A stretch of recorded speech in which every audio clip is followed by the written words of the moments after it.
je suis fort. Alléluia. Que le pauvre dise, je suis riche. Que l'aveugle dise, je puis voir. C'est ce que Dieu a fait. C'est ce que Dieu a fait. Dis encore que le faible dise. Que le faible dise. Si tu es venu faible ce matin, le Seigneur te fortifie. Le pauvre dise, même si tu n'as pas d'argent, je suis riche. il va te bénir ce matin. Que l'aveugle dise, je puis voir. C'est ce que Dieu a fait. C'est ce que Dieu a fait. Hosanna, Hosanna.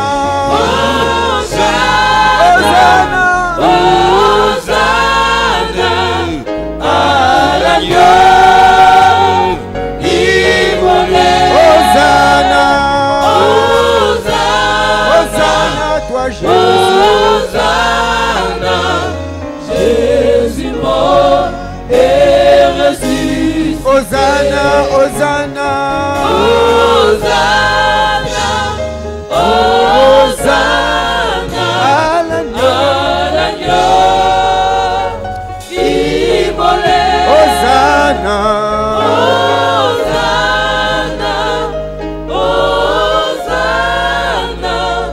Jésus mort et ressuscité. Réalisons encore la mort de Jésus-Christ. Réalisons encore la résurrection de Jésus-Christ ce matin. Alléluia. Oui, le faible peut dire je suis fort, Seigneur. Le pauvre peut dire je suis riche. L'aveugle peut dire je puis voir. Le boiteux peut dire je puis marcher, Seigneur. Le malade peut dire je suis guéri. Celui qui était sans emploi peut dire je puis avoir un travail. Celui qui ne pouvait pas concevoir peut dire maintenant je peux être fécond. Ce n'est pas l'œuvre d'un homme, ce n'est pas l'œuvre d'une personne, ce n'est pas l'œuvre d'une église, mais c'est ce que Christ a fait à la croix. Oh, merci pour l'œuvre de la croix. Tu étais mort, tu as été enseveli, mais ce dont nous sommes sûrs, c'est que tu es revenu à la vie. Tu as vaincu la mort. Et ce jour-là, nous pourrons dire mort, où est ton aiguillon? Parce que l'aiguillon de la mort, c'est le péché qui a été cloué et vaincu à Golgotha. Oui, Jésus est mort et ressuscité. Il est assis à la droite de Dieu le Père. Il intercède en ma faveur. Il est mon avocat. Il est mon paraclétos. Je n'ai rien à craindre. C'est pourquoi je puis dire, je suis fort, je suis riche, je suis prospère, je suis en bonne santé. Hosanna, Hosanna, Alléluia. Oh, merci pour ce que tu as fait. C'est pourquoi, Seigneur, la croix, c'est un mystère. La croix, c'est là où tout se passe. Oh, Jésus. Alléluia. Reçois la gloire qui t'est due. Reçois l'honneur qui t'est dû, Seigneur. Reçois la louange qui t'est due, Jésus. Et c'est ainsi, Seigneur, que nous sommes là à tes pieds, comme Marie qui avait choisi la bonne part.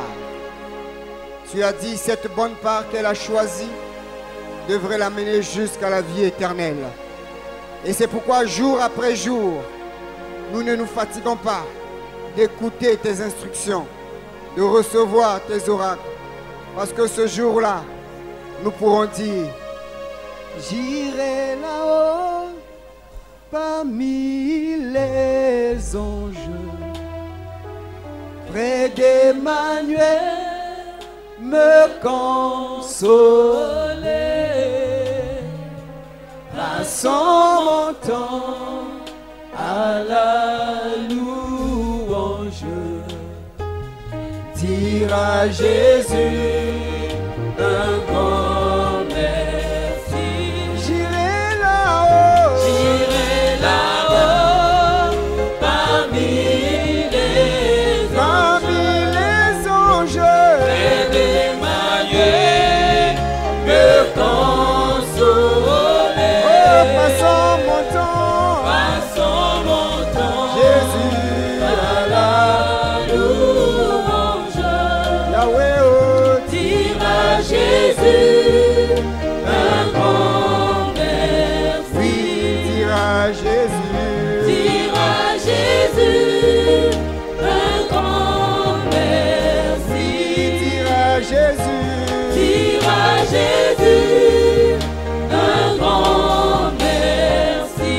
peux te lever et acclamer Jésus en signe de remerciement pour ce grand jour.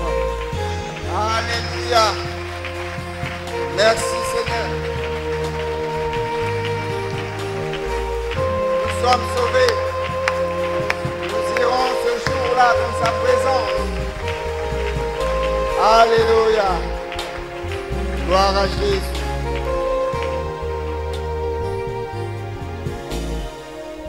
Amen.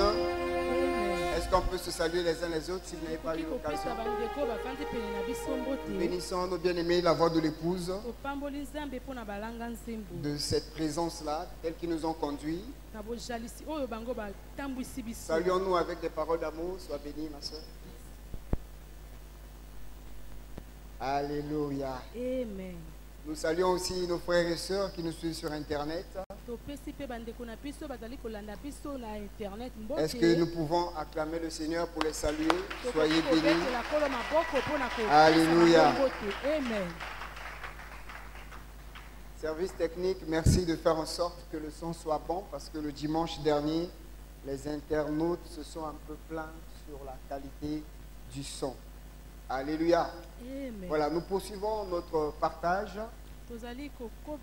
Mais déjà, j'aimerais encourager encore l'Église une fois de plus. Tout ce que nous avons pu faire cette semaine, pour la nuit de prière que nous avons eue ici, c'était chaud. Alléluia. Est-ce qu'on peut acclamer le Seigneur parce que c'était chaud? You give Vedag C11. C'était chaud, alléluia. Bon, mais là, toi, tu n'étais pas venu, c'est pas grave. Dieu te donne encore une deuxième possibilité. Le vendredi prochain, nous serons encore ici en train de prier le Seigneur. Je crois que c'était une bonne nouvelle, n'est-ce pas? On acclame encore le Seigneur parce que nous serons là. Nous voulons continuer à prier le Seigneur. Alors, le dimanche dernier, nous avons commencé un enseignement sur la nécessité pour nous de sortir de l'ignorance spirituelle.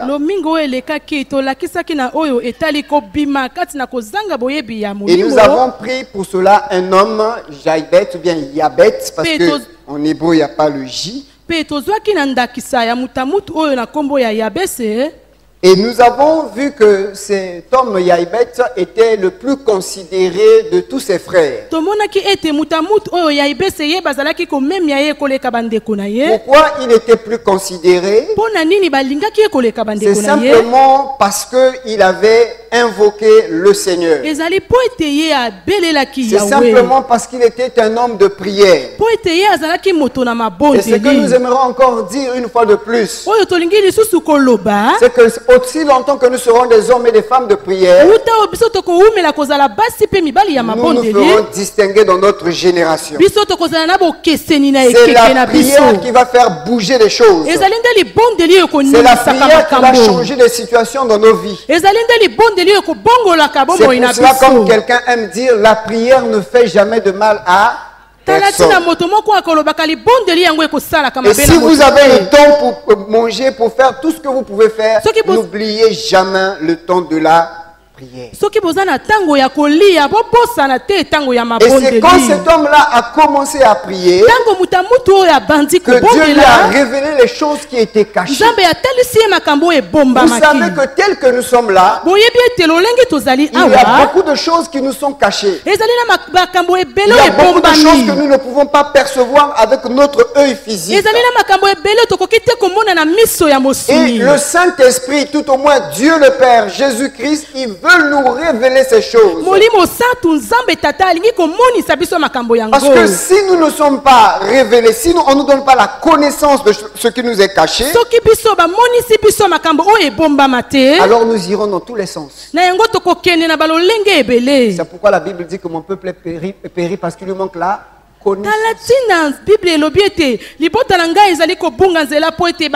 la prière, il y a la révélation des choses cachées. Quand tu vas commencer à prier, tu vas commencer à même même avoir des songes plus clairs. Voyez, souvent des gens, quand ils viennent me dire, papa, j'ai rêvé comme ceci. Non,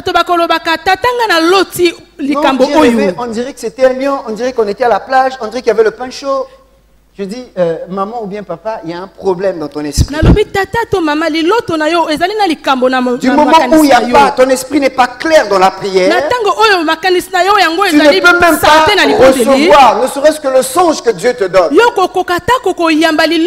quand tu es dans la prière, tu deviens clair. Quand tu fais un rêve, c'est clair, c'est limpide. Il n'y a pas à fabriquer. Le Seigneur va te donner même le même rêve dans la même nuit de façon correcte. Mais tout cela, il faut payer le prix de la... Mais c'est pour cela que le diable a compris cela. Il empêche les enfants de Dieu de prier. Jabez donc a invoqué le Seigneur. Comme nous avons vu le jeudi ici, Jonas s'est retrouvé dans un navire pour aller vers Tarsis. Alors que le navire était en train de menacer de faire naufrage, chaque personne qui était à bord de ce navire commençait à invoquer son Dieu. Je veux même vous surprendre. Est-ce que vous savez que les marabouts, les féticheurs, ceux qui ne croient pas au véritable Dieu, vous savez qu'ils prient même parfois, ils invoquent plus leur Dieu que les chrétiens. Ils ont plus de temps, ils consacrent plus de temps dans des fausses choses que nous, les enfants de Dieu. Si vous allez ce moment-là à côté dans nos cataractes là, au sud du pays, vous allez voir que sur les rochers qui sont là, vous allez voir que souvent il y a des signes maçonniques, il y a des signes démoniaques, des gens qui font des pratiques. Vous voyez que les païens prient leur Dieu. Quoique c'est des faux dieux, ils ont le réflexe d'aller consulter les faux dieux. Mais nous qui avons la vérité, nous ne sommes pas prompts à la prière. Nous devons nous confier aux hommes. Alors que la solution se trouve dans la prière. Quel que soit le problème que tu as. Vous savez, un jour en Israël, il y avait un roi qui était malade. Au lieu de consulter l'Éternel, il a décidé d'aller consulter les faux dieux. Et Dieu va envoyer un prophète. Il va dire à ce roi-là, pourquoi tu consultes les faux dieux alors que tu es un véritable Dieu? Qui t'a dit que le Dieu d'Israël ne peut plus parler? Puisque tu as refusé de consulter Dieu, alors tu mourras de cette maladie. Bien-aimé dans le Seigneur, que personne ne te trompe. Le Seigneur parle encore. Le Seigneur écoute encore les prières. Le Seigneur est sensible encore à nos cris. Je disais pendant la prière matinale cette semaine, Hébreux chapitre 5, le verset 6 à 7, vous pourrez le lire. Je crois que c'est ça. Hein? Donc, on dit que, comment on appelle, Jésus-Christ a prié avec des grands cris. Pendant qu'il était à Gethsemane, il a prié avec des grands cris. Pour dire que le Seigneur entend les cris de ses enfants. Quand tu cries à l'Éternel, il t'écoute. Donc, ne néglige pas le chemin de la prière. Ne sois pas paresseux dans le domaine de la prière. Ne sois pas paresseux dans les choses saintes. Parce que si tu es paresseux, tu seras la proie de l'ennemi. Donc Jabez était un homme de prière. Il avait la soif de connaître le Seigneur. Et Dieu lui a révélé qu'est-ce qui se passait dans sa vie. Son nom Jabez signifiait littéralement celui qui cause le malheur. Celui qui cause la douleur. Celui qui cause la souffrance. C'est quand la mise au monde qu'il a appelé Yabet pour dire que c'est celui-là qui est la source de mes malheurs. Combien de personnes n'ont-elles pas été condamnées par leur famille? Parfois des choses que tu ne connais pas. Peut-être même avant ta naissance, tu étais déjà condamné. Mais il y a une bonne nouvelle ce matin. Si tu donnes ta vie à Jésus-Christ, tu deviens une nouvelle création. Les choses anciennes sont. Maintenant tu deviens enfant de Dieu. Yabet avait compris cela. Et il a vu dans 4 directions. Dans 4 directions possibles. Il a vu qu'il était malheureux. Il souffrait par rapport à ces 4 directions. Et c'est dans ces 4 directions que ce matin, je voudrais nous proposer la suite de ce message. Nous lirons donc bien entendu notre texte de base, 1 Chronique chapitre 4 verset 10. Nous allons prendre directement le verset 10 pour gagner du temps. La Bible nous dit, 1 Chronique chapitre 4 verset 10, je vais lire. Rassurez-vous que votre voisin a une Bible. Alléluia. Si tu n'as pas sa Bible, demande-lui pourquoi tu n'as pas ta Bible. S'il t'intimide, à la fin, viens nous voir, on va voir le conseil des anciens. Et on pourra le sanctionner. Alléluia. Amen. Si tu me bénis, et que tu étendes mes limites, si ta main est avec moi, et si tu me préserves du malheur, en sorte que je ne sois pas dans la souffrance. Et Dieu lui accorda ce qu'il avait demandé. Est-ce que nous pouvons acclamer la parole du Seigneur? Baissons encore nos têtes dans la prière. Cher Saint-Esprit, nous te bénissons, nous te remercions encore pour cette occasion merveilleuse que tu nous donnes de partager ta parole. Tu as dit que c'est poussé par l'Esprit que les hommes ont parlé de ta part. Et c'est ainsi que ce matin, nous ne voulons pas qu'aucune parole vaine ne sorte de notre bouche, comme tu nous as montré ce matin pendant la prière, Seigneur, des serviteurs.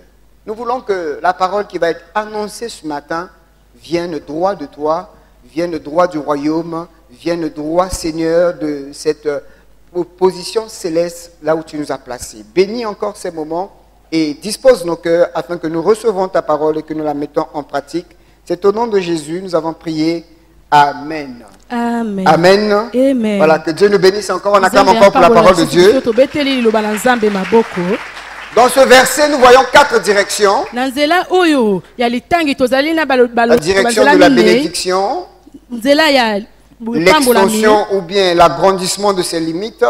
Que la main du Seigneur soit avec lui et que Dieu lui préserve du mal. Voilà les 4 directions. Selon Yabet, si ces 4 directions-là, Dieu lui exauce, il ne serait plus dans le malheur. Et c'est pourquoi j'aimerais que tu nous dises, que tu dises avec moi encore ce matin,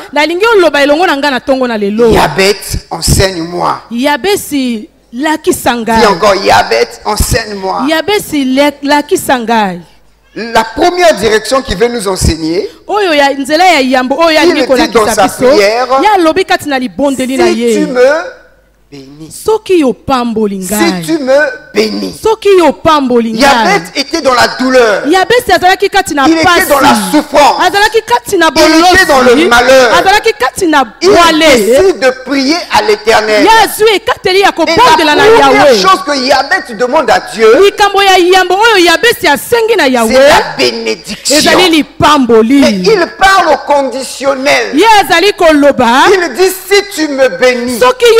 En quelque sorte, Yabet est en train de nous informer. Dieu n'accorde pas seulement ses bénédictions au tout premier venu. Non. Vous savez que dans la Bible, il y a un chapitre réservé à la bénédiction et à la malédiction. Qui connaît ce chapitre? Voilà. On acclame pour ceux qui ont levé les mains. Voilà. Et c'est quel chapitre? Deutéronome chapitre 28. On acclame encore pour Papa Yvon. Alléluia. Ça, c'est bien. Il y a des gens qui disent, mais c'est quoi ça, frère? Il faut lire la parole. Il y a tout un chapitre dans la Bible réservé à la bénédiction et à la malédiction. Mais au début de ce chapitre-là, on pose les bases. On dit, voici les bénédictions qui accompagneront ceux qui vont obéir à Dieu. On dit,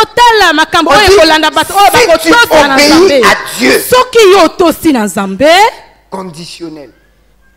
Ça veut dire que quand nous disons ici, recevez la bénédiction, au fait, c'est conditionnel.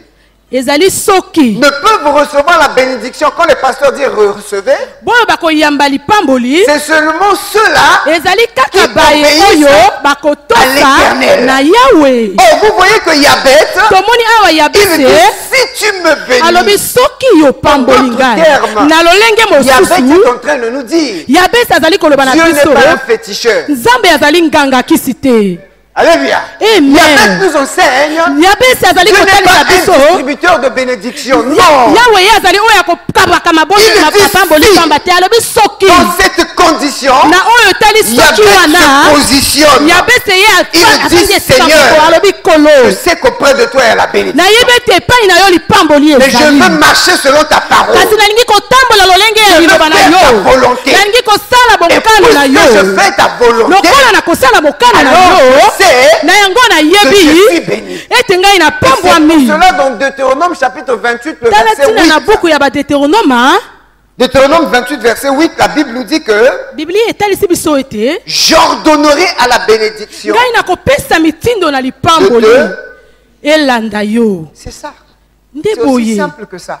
La bénédiction se trouve auprès de Dieu. Si je bénis à sa voix, Dieu va ordonner à la bénédiction de Messie. Mais aujourd'hui, nous voyons le contraire. Ce sont les gens qui suivent les bénédictions, qui recherchent des bénédictions. Parce que selon ces personnes, un homme de Dieu peut-être au loin, un homme de Dieu peut-être qui crache l'onction, est peut-être source de leur bénédiction. Alléluia. Amen. Mais ce n'est pas l'homme de Dieu qui est la source de ta bénédiction. C'est Dieu qui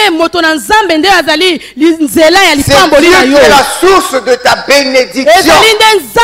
C'est lui qui va ordonner à la bénédiction de te suivre.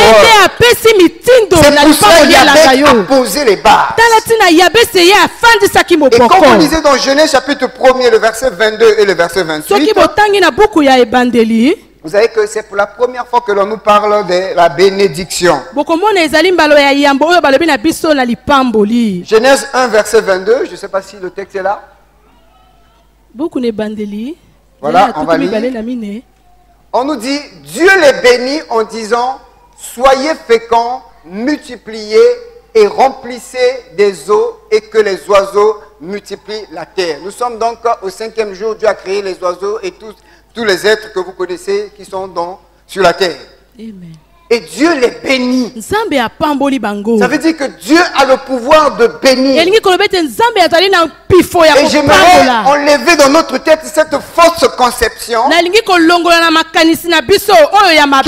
que c'est une église qui bénit les gens. Vous voyez, il y a certaines églises, je cite pas les noms, et même certaines personnes ici croient cela aussi. Tu étais venu à la CERF, tu étais misérable, et Dieu t'a béni. Comme Dieu t'a béni, tu dois te soumettre à nous. Dès le début ici, on voit que l'auteur de la bénédiction, c'est Dieu. C'est pas un homme. C'est pas l'église. Et moi j'ai toujours dit, même si je reçois quelque chose de la part d'un homme, je ne suis pas redevable à cet homme. C'est Dieu qui a voulu que cet homme-là puisse me bénir. Si tu ne peux pas, Dieu peut utiliser n'importe quel moyen pour te bénir. C'est pourquoi, frères et sœurs, ne soyez pas esclaves, ne soyez pas prisonniers d'une église parce qu'on vous fait croire, parce que vous êtes dans cette église, que vous êtes bénis. Non! L'église, c'est un moyen que Dieu peut utiliser. Une prédication, ça peut être un moyen que Dieu utilise. Mais ce n'est pas parce qu'au travers de la bénédiction, de la prédication, que tu es béni, moi je veux devenir quelqu'un. Non, nous ne sommes rien. Nous sommes que des pécheurs qui ont été sauvés par grâce. L'auteur de la bénédiction, c'est Jésus-Christ. L'auteur de la bénédiction, c'est ton Dieu, ton Créateur. Il te connaît mieux que toi-même. Même si, frère, c'est quelqu'un qui t'éprouve, qui te bénit, sache-le. C'est Dieu qui l'a touché pour te bénir. Soyons éclairés, bien-aimés. Je passe les autres versets. Mais nous voyons aussi que la bénédiction est souvent liée à une personne. Pourquoi? Parce que si une personne marche avec Dieu, elle peut être la source d'une bénédiction. Dans Genèse chapitre 39 verset 4, on nous dit que Joseph était la source de bénédiction de la maison de Potiphar. Joseph trouva grâce aux yeux de son maître qui l'employa à son service, l'établit sur sa maison et lui confia tout ce qu'il possédait. La suite, je pense. Bref, donc le verset hier, il dit que à cause de Joseph, la maison de Potiphar était bénie. Yabet savait une chose. Aussi longtemps qu'il avait le nom de Yabet, partout où il partait, il n'avait que le malheur. Son travail ne réussissait pas. Tout ce qu'on lui donnait, au lieu d'aller de l'avant, ça régressait. Yabet avait compris qu'il n'avait pas la bénédiction de Dieu sur lui. Mais contrairement à Yabet, nous voyons que Joseph, il avait la bénédiction de Dieu.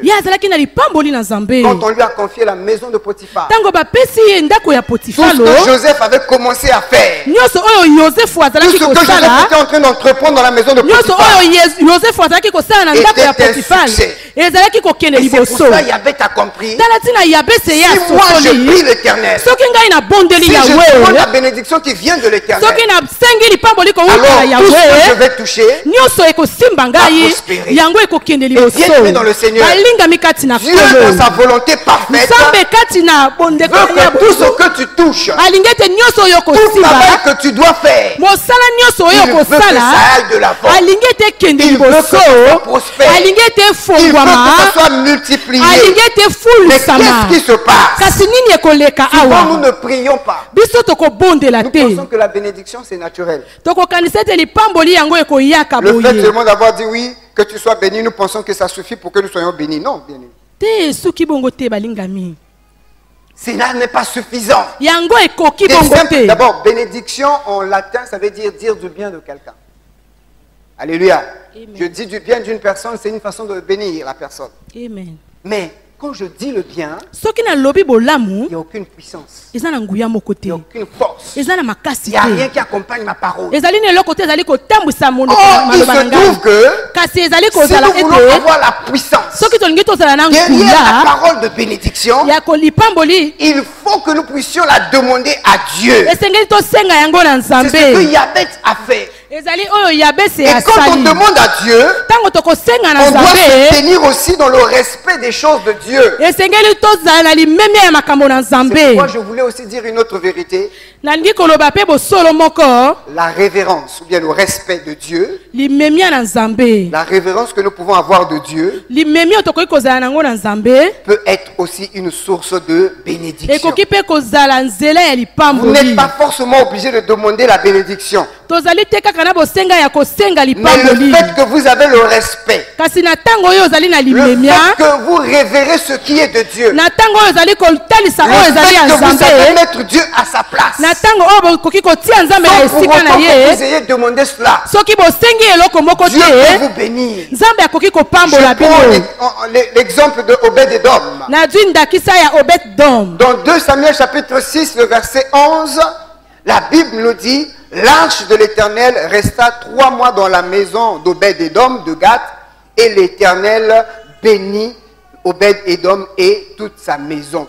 Regardez un homme qui a simplement gardé l'arche de l'Alliance. Ça veut dire qu'il avait le respect pour ce qui est sacré. Vous vous souvenez que cette même arche-là va tuer Uza. Vous vous souvenez que c'est cette même arche qui va frapper les Philistins avec toutes sortes de maladies, entre autres l'hémorroïde. Qu'est-ce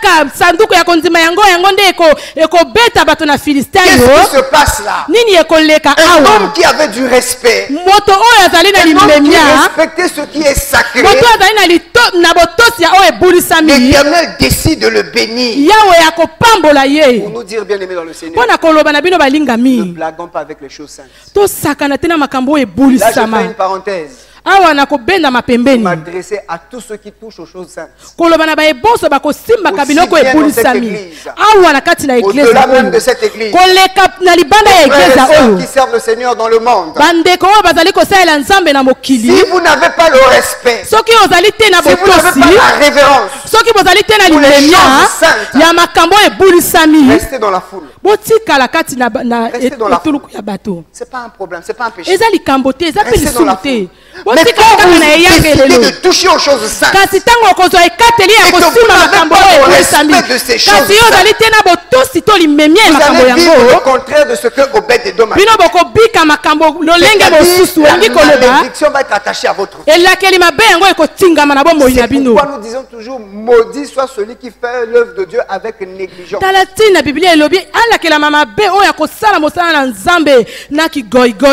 Obed-Edom était béni parce qu'il avait du respect. Vous savez, parce que nous respectons le Seigneur, parce que nous le révérons, il y a beaucoup de choses que nous bénéficions sans que nous on se rende compte. Il y a même certaines maladies dont tu étais victime, tu pouvais en mourir. Il y a même certains accidents que Dieu t'a épargné sans que tu te rendes compte. La maison d'Obed-Edom était bénie. Ça veut dire que toute personne est en contact avec toi est bénie. Parce que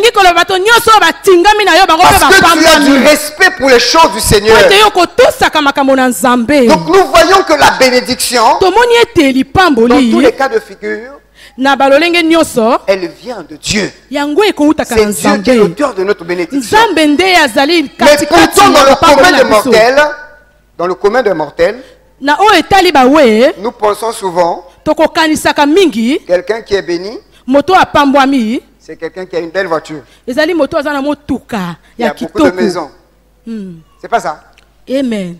Hein? C'est ce que nous croyons. C'est ce que nous voyons. Jacques même dit que quand vous êtes à l'église, vous voyez 2 personnes venir. Il y a un qui est habillé de façon simple. Et un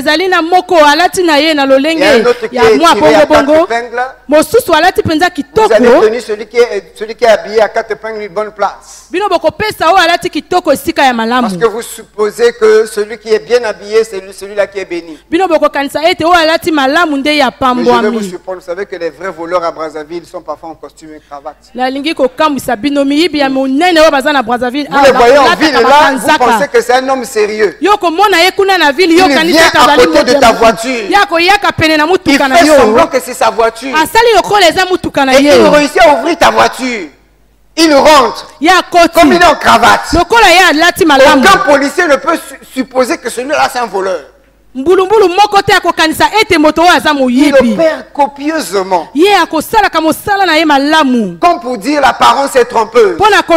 C'est pas parce que tu as vu quelqu'un avec des grands biens que tu vas dire que cette personne est bénie. Nous allons le voir. C'est un cas pratique que je voudrais qu'on partage ce matin. Le cas de Jacob. Jacob se retrouve un peu comme Yabet. Quand sa maman était enceinte, elle sentait qu'il y avait vraiment du mouvement dans son ventre. Et elle est partie consulter l'Éternel. Dieu lui a dit que dans ton ventre, en réalité, il y a deux nations. Alléluia. Amen. Et dans ces deux nations, il y avait Ésaü et Jacob. Mais on dit que le plus jeune va dominer sur le plus grand. La preuve, c'est qu'à la naissance, pendant que le grand frère est sorti, Jacob, au lieu d'attendre son temps normal, c'est des bébés assez bizarres. Hein? Mais pendant que l'autre sort, il va tenir le talon de son grand frère. Déjà à la naissance, il saisit. Déjà à la naissance. Et c'est comme ça qu'on lui donne un nom maudit. Pensez que quand quelqu'un s'appelle Jacob, excusez-moi, hein, je veux dire la vérité, c'est la parole de Dieu. Jacob, c'est pas un bon nom. Hein. C'est un supplanteur. Hein, quelqu'un qui usurpe, quelqu'un qui prend la place de l'autre. Quand les parents ont vu cela, ils disent, ah, mais comme il a voulu prendre la place du grand frère, appelons-le le nom de Jacob. Mais Dieu, quand il voyait Jacob, il ne voyait pas Jacob. Dieu l'appelait de notre nom. Jacob a grandi avec le nom de Jacob. Partout où il ira, on l'appelait Jacob. Mais ça n'a jamais été la volonté de Dieu. C'est pour ça que je veux dire à quelqu'un, même le nom que tu portes là aujourd'hui, tu es sûr que c'est le nom que Dieu t'a donné? Au deuxième culte, j'avais dit, je ne sais pas si j'avais dit ça au premier culte, j'avais dit ça aussi au premier culte, le vrai nom de Moïse, c'est libérateur. Comme vous lisez dans Actes chapitre 7, c'est Étienne qui dit, ce Moïse que Dieu a envoyé comme un libérateur. Jochebed et son mari avaient 3 enfants. Il y avait Aaron, entre parenthèses Moïse, et il y avait aussi Myriam. Mais qui a donné le nom de Moïse? C'est la fille de Pharaon. Parce qu'il a été retiré des eaux. Mais ce n'est pas le nom de Moïse. Dieu, quand il voyait Moïse, il voyait un libérateur. Nous ne connaissons pas le véritable nom donné par ses parents. Mais le nom prophétique de cet enfant qui a été retiré des eaux, que les hommes ont appelé Moïse, son véritable nom c'est libérateur. Et j'aimerais te dire ce matin, le nom que tu portes est parfois source de malédiction. C'est pourquoi Dieu a changé le nom de plusieurs personnes. Donc, Jacob était plus ou moins maudit derrière son nom. Mais vous allez voir sa vie. Il avait beaucoup de biens. Il avait beaucoup de richesses. Mais un jour, Jacob est arrivé à la croisée des chemins pour dire que la bénédiction qui ne vient pas de l'Éternel, les richesses qui ne viennent pas de l'Éternel, en parenthèse, les biens mal acquis, même si, frère, tu peux avoir une jouissance périodique, un jour, tu devras rendre compte. Un jour, tu devras te rendre compte. En fait, je ne suis jamais béni. Un autre, merci prophète, un autre, hein, tous les Congolais là, vous écoutez. À notre époque où nous sommes, Jacob, on pouvait le traiter d'un homme qui avait tous les biens. Il avait 2 femmes.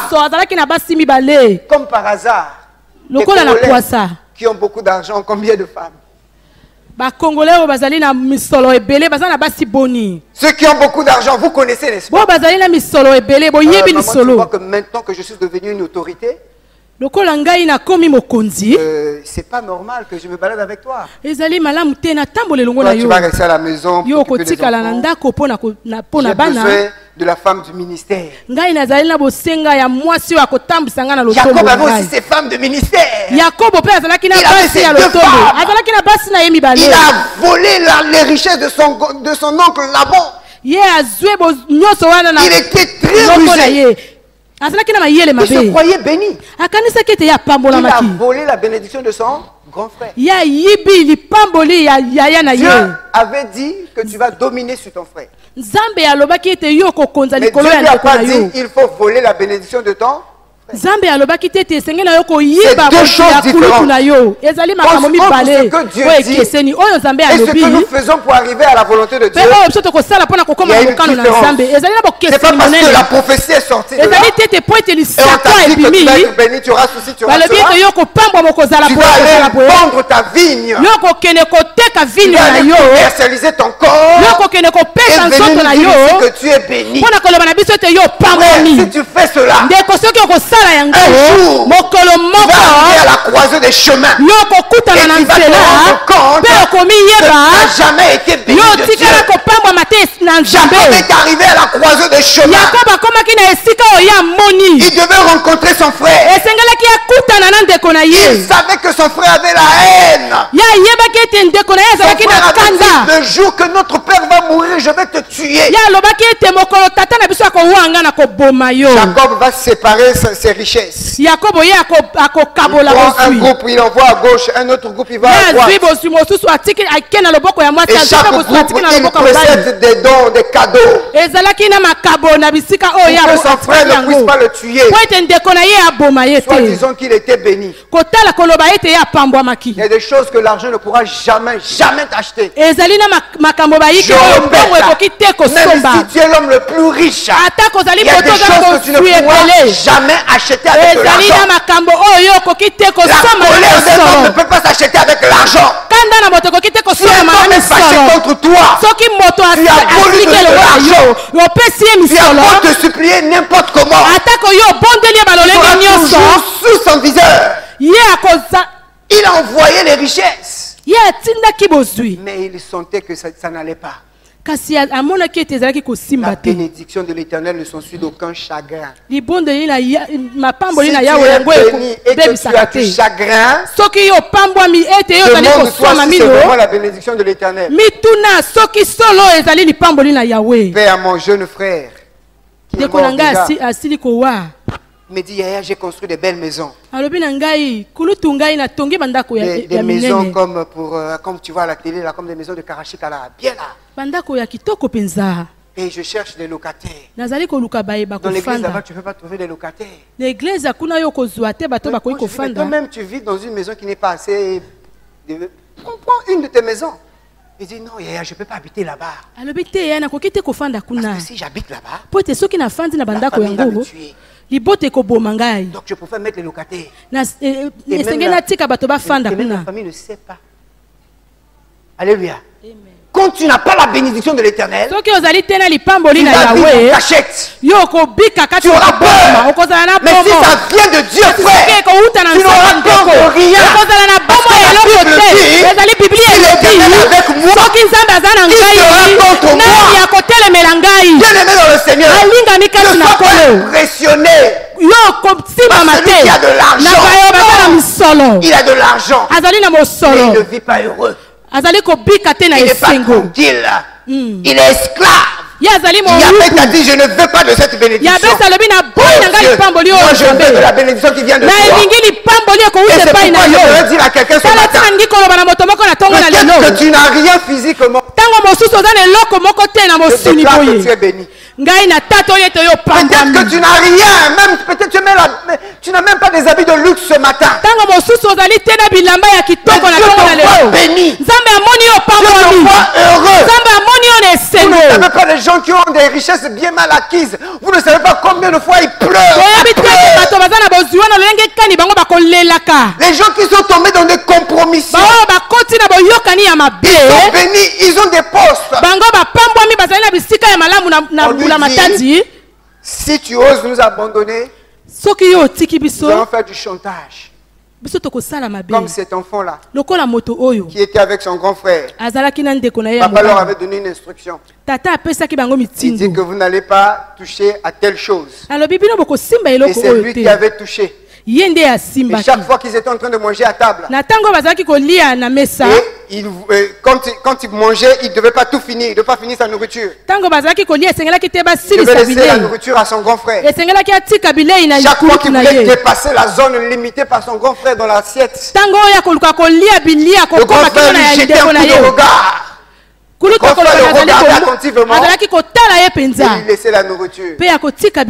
Mais un jour il a dit, comme ça là vraiment c'est pas une vie ça. Tu as de la nourriture mais tu peux pas finir ta nourriture. Tu es obligé de faire toujours des concessions. Il a dit je vais aller voir mon père. Il a dit papa trop c'est trop. Si tu dois me tuer tu n'as qu'à me tuer. Sache que telle chose dans la maison, si ça n'existe plus c'est moi qui ai fait. Et papa lui a pardonné. Et le jour là qu'ils étaient en train de manger, le grand frère il a jeté un coup de regard. Il voit que le petit frère est en train de continuer à manger. Il jette encore un coup de regard. Le petit continue à manger. Il jette encore un coup de regard. Il dit je veux dire. Il dit je veux dire.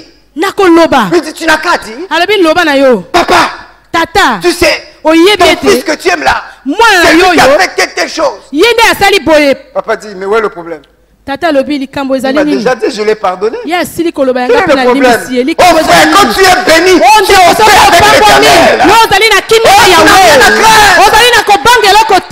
Aujourd'hui, beaucoup ont peur. Toi, les Canariens, parce que Kuna, moi, sinon, elle a souvent Kuna. Mais c'est pas ton mari, maman. Si c'est ton mari, c'est pas ma femme, hein, c'est juste l'interprète. Hein. Tu vas le prendre. Elle est mariée. Prenez les mariés. Si tu as ta femme, prends ta femme. Tu la prends. Collé serré, machin, cimenté. Amen. Mais il y a bien comme un cadeau coûte. Il n'y a pas la paix. Vous pouvez. Frère. Libala. Le mariage. Vous savez, les mères sont parfois, je dis parfois les mères sont pas sérieux. Voyez, quand les gens se marient, ils vont dire, même si vous avez vécu ensemble, ils vont dire que Mourabanza et un tel, ils ont fait 18 ans de concubinage. Il y a combien les enfants de ce couple-là qui sont dans la salle? Ils étaient dans le concubinage. La mairie appelle ça concubinage. Il n'y a pas un autre terme. Nous, on appelle ça la fornication. Ça, c'est pas la bénédiction de l'Éternel. Deuxième bureau, c'est pas la bénédiction de l'Éternel. La bénédiction de l'Éternel, c'est le seul et l'unique bureau. Tu es le premier et le dernier bureau de ton mari ou bien de ta femme. Voyez que la bénédiction de Jacob était apparente. Et quand Jacob arrive à la croisée de chemin, Genèse chapitre 32 verset 24 à 32. Écoutez, nous allons lire. Vous allez voir quelque chose de très capital qui se passe là. La Bible nous dit, Genèse 32, j'ai pas mis le verset 32, 24 à 32. Alors, pour gagner du temps, Jacob arrive à cet endroit où il était seul. Comme Yabès. Voilà. Jacob demeura seul. Alors, un homme lutta avec lui jusqu'au lever de l'aurore. Bien aimé, il est important, à un moment de la vie, d'être seul. Si tu veux la bénédiction de Dieu, il faut faire comme Yabès. Il faut faire comme Jacob.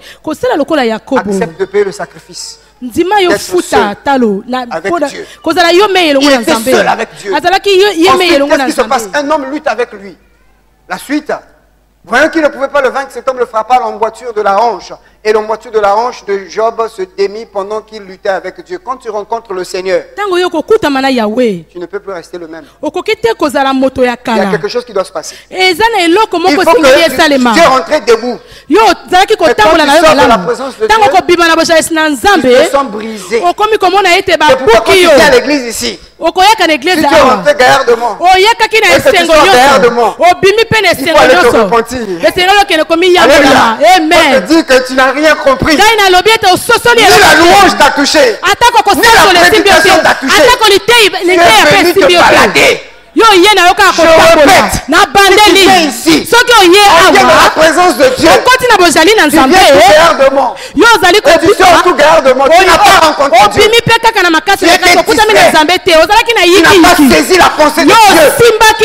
Jacob, quand il a rencontré Dieu, l'ange l'a frappé, parce que quand l'ange l'a regardé, il y avait des choses qui étaient en lui, il devait te briser. La bénédiction, on doit te briser. Jésus-Christ disait ceci: un grain doit d'abord mourir avant de produire le fruit. Tu veux la bénédiction? Je parle sous le contrôle des agriculteurs. Mon papa qui est là, ingénieur agronome, papa Ekungulu, il connaît ces principes de l'agriculture. Tu veux avoir un grand champ, il faut s'aimer. Et quand tu dois mourir, et quand tu vas mourir, il y a une transformation, il y a une métamorphosis qui va s'opérer. Et quand tu vas sortir, tu ne seras plus Jacob. On a brisé sa hanche, il a été diminué, son orgueil a été terrassé, ses richesses ont été englouties. Parce que Jacob, je vais vous dire la vérité, même quand son père Isaac le bénissait, c'était pas la bénédiction de Dieu. C'était pas la bénédiction de Dieu. Quand le père de Jacob, Isaac, il a béni Jacob, c'était une bénédiction volée. Mais quand il a été brisé, regardez la suite. Alléluia. Verset 26, regardez la suite. Laissez-moi la suite, frère. Oh là là. On dit laisse-moi aller. L'ange lui dit laisse-moi aller. Jacob dit je ne te laisserai point aller avant que tu ne m'aies. Tu ne m'aies pas. Hey, Jacob,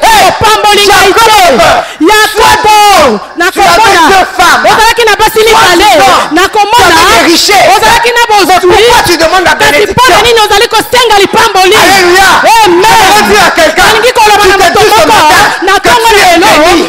Tu te dis ce matin que tu as des richesses. Et je te pose la question. Es-tu sûr de la bénédiction que tu as? Le jour où tu auras la croisée de chemin, tu vas dire Seigneur, bénis-moi. Jacob savait que son Dieu n'était pas béni. Frère, tu dois avoir fait des calculs humains. Tu as investi de l'argent là, gauche, droite. C'est pas la bénédiction de l'Éternel. La bénédiction de l'Éternel ne choisit pas d'endroit.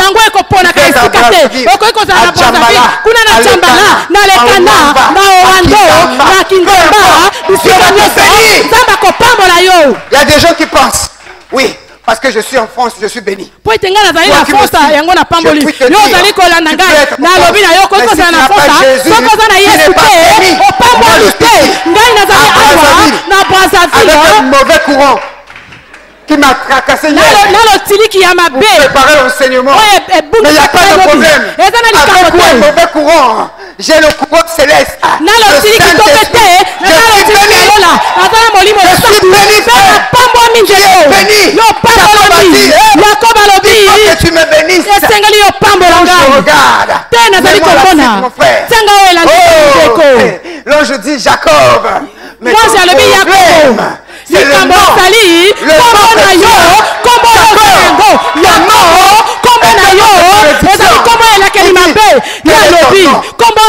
nom on m'appelle voleur. Je ne peux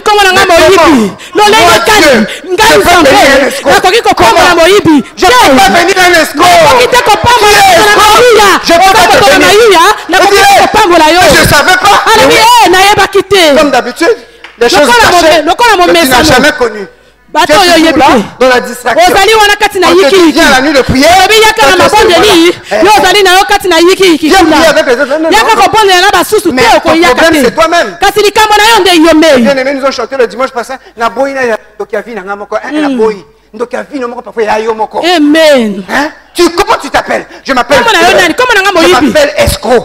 Dieu dit, toi, tu t'appelles escroc. Tu veux que je te bénisse? Regardez la suite. L'ange va lui dire, ton nom ne sera plus Jacob, ton nom sera Israël. Ça veut dire, tu es le prince. Tu es le prince avec Dieu. Ça veut dire ton père est le roi. Ton père, mon père est le roi. Et moi je suis le prince. Israël, celui qui est avec Dieu. Où est-ce que tu as laissé ton Dieu? Amen. Le nom. Combo. Comme Yabek. Le nom était maudit. Combo est laquelle ma qui m'appelle. Bénis-moi. La solution n'était pas loin. La solution était seulement dans son nom. Et il y a nous qui m'ont cicaté. Tu veux la bénédiction? Je vais te dire simple. Dans ce monde-là, il n'y a que deux types d'hommes. Il y a les hommes qui sont en Adam et il y a les hommes qui sont en Christ. Si tu es en Adam, même si tu as toutes tes richesses, excuse-moi de le dire, tu n'es pas béni. Mais si tu es en Christ, alléluia. Mets-moi la pyramide, maman, mets-moi la pyramide.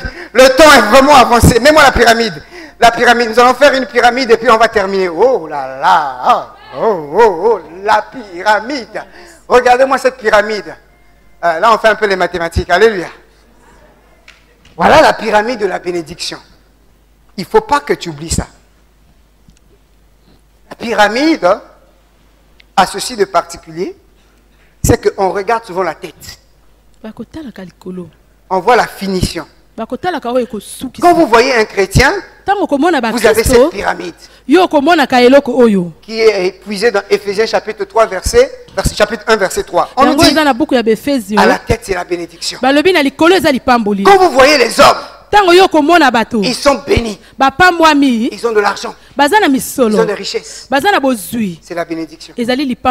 Mais en Christ, voilà ce qui se passe. La bénédiction que vous voyez d'un enfant de Dieu est soutenue par, deuxièmement, vas-y maman, deuxièmement, voilà. D'abord les bénédictions spirituelles. Si Dieu veut bénir un enfant de Dieu, si vous voyez un enfant de Dieu béni matériellement, la base, c'est la bénédiction spirituelle. Mais ça s'arrête pas seulement aux bénédictions spirituelles. Parce que c'est trop imprécise. Parce que dans le domaine spirituel, vous avez Satan. Vous avez Satan. Satan aussi peut bénir. Et c'est pourquoi, pour les enfants de Dieu, on ne s'arrête pas là. Il y a une suite. La troisième dimension, c'est que quand c'est Dieu qui bénit un enfant de Dieu, il y a toutes sortes de bénédictions spirituelles. Tu seras seulement béni dans un domaine. Non. Il donne toutes les sortes de bénédictions. La quatrième dimension, c'est que Jésus dit que toutes les sortes de bénédictions spirituelles ne se trouvent pas sur la terre. Se trouvent dans les lieux. Dans les lieux, que la force d'un enfant de Dieu, c'est pas dans ce que l'on voit. C'est pas dans ce que l'on peut constater. La bénédiction d'un enfant de Dieu se trouve dans les lieux célestes. Pourquoi chrétien? C'est pas un homme de la terre. Sur la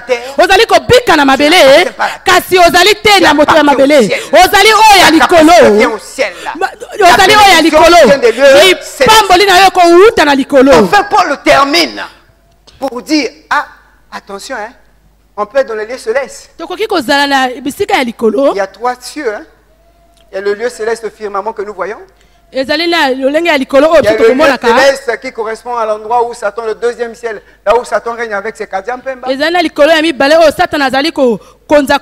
un autre lieu céleste où Dieu règne. Paul va dire, j'aimerais préciser les choses. Et c'est dans notre fondation. Voilà. Toutes sortes de bénédictions. Est-ce qu'on peut le lire ensemble?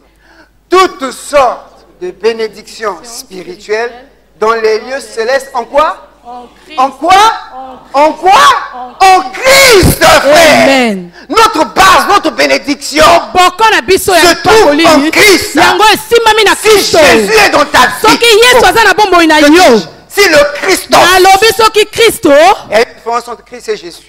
Si le Christ est dans ta vie, il est là dans ta vie, tu es béni. Tu es béni, frère. Tu n'as rien à craindre. C'est pour cela. Yahweh t'a demandé la bénédiction. Jacob a demandé la bénédiction. En leur époque, ils pouvaient regarder à Dieu. En leur époque, ils pouvaient regarder à l'ange. Mais dans l'époque où nous sommes, dans la disposition que nous sommes, la bénédiction, c'est Christ. As-tu donné ta vie à Jésus? Si tu as donné ta vie à Jésus, immortaliser ces images. Immortaliser ces images. Un jour, on verra la pyramide. On verra la tête de ta vie. Mais en réalité,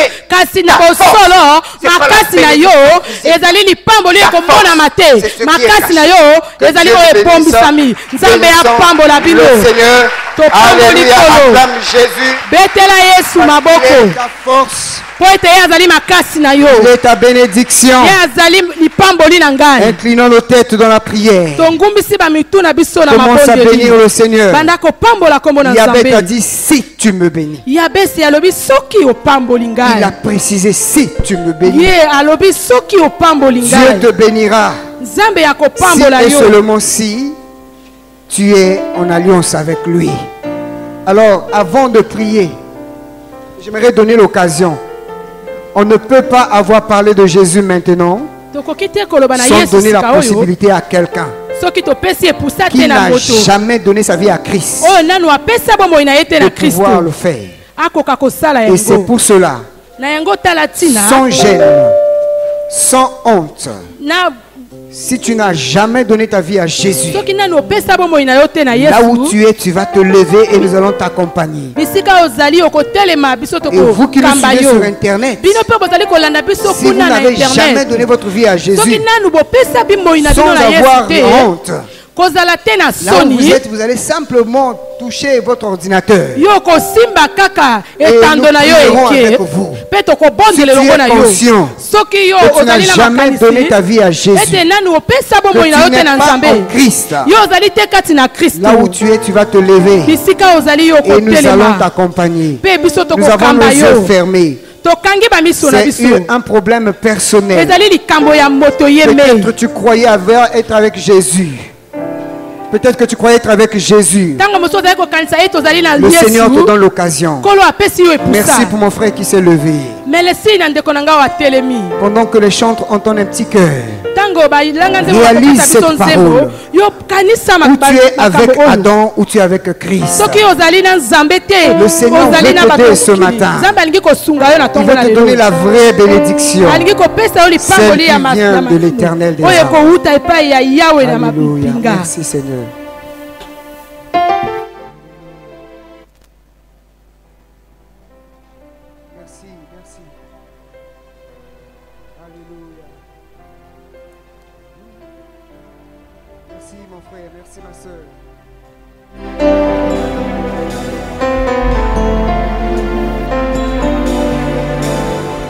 Vous allez simplement répéter après moi. Ce sont les mots que moi je vous prête. Déjà, nous qui sommes dans la salle, j'aimerais que nous acclamons le Seigneur pour les encourager. Vous allez répéter après moi. Ceux qui nous suivent sur Internet, j'ai dit, vous touchez simplement l'ordinateur. Et vous pourrez vous connecter sur l'espace Facebook de l'église. Vous allez demander les renseignements, on va vous aider. Donc ceux qui sont là et ceux qui nous suivent sur Internet, vous touchez votre ordinateur, vous allez répéter avec moi, Seigneur Jésus. L'église, nous les accompagnons, nous pouvons prier avec eux pour les encourager. Seigneur Jésus, ce matin, je te remercie pour ta parole. Et je suis convaincu, sans toi, ma vie n'est qu'échec. Et c'est pour cela, comme Yabet, comme Jacob, je demande que tu me bénisses. C'est-à-dire que Christ, que tu viennes dans ma vie, sois mon maître, sois mon sauveur, dirige ma vie, dès maintenant, jusqu'à ce que tu reviennes. Satan, toi et ton armée, je ne vous appartiens plus. J'appartiens à Jésus. Ma vie, mon avenir, mon futur, tout est à Jésus. Nous acclamons encore le Seigneur pour eux. Ensemble, nous allons nous lever avec eux. Et nous allons tous prier le Seigneur. Chacun va demander à Dieu. Il se pourrait que tu t'es retrouvé dans cette prédication. Peut-être dans un domaine bien précis. Tu croyais être béni. Mais tu te rends compte, tu as besoin que le Seigneur te brise. C'est pourquoi tu vas dire, Seigneur, brise-moi, brise-moi. Élevons nos voix, dis, Seigneur, brise-moi. Change mon nom. Je ne veux plus être appelé Jacob. Je ne veux plus être appelé voleur. Élève ta voix, commence à prier pour ta vie. Révèle-moi les choses cachées. Peut-être que je suis escroc. Peut-être que j'ai des bénédictions volées. Commence à prier le Seigneur. Alléluia. Alléluia. Continue à prier Dieu. Que le Seigneur te bénisse encore. Alléluia.